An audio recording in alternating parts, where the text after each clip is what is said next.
Nananawagan ng Kamara sa Senado na agarang i-convene ang Bicameral Conference Committee upang i-reconcile ang magkakaibang bersyon ng panukalang Legislated Wage Hike Bill.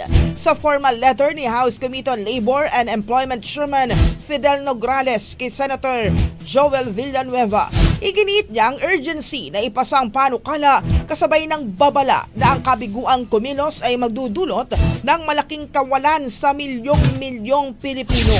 Nabilisaan niyang umaksyon ng Kamara kung saan inaprubahan ang panukala sa ikatlo tuling pagbasa. Isinumite ang pangalan ng mga magiging miyembro ng BICAM at nakahanda ng talakay nito.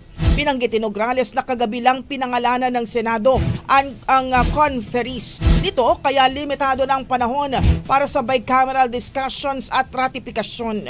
Binigang din ng kongresista na mas gusto ng Kamara ang transparent at deliberative bicameral process sa halip na tanggapin na lang ang bersyon ng Senado nang hindi sumasailalim sa diskusyon o kompromiso.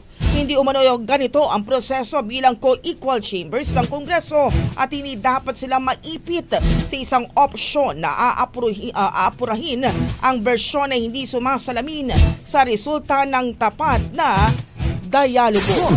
Ang bahaging ito ay hatid sa atin ng Mom's Love ES1 Capsule. Simulang tuparin ang pangarap ng iyong anak. And starting now!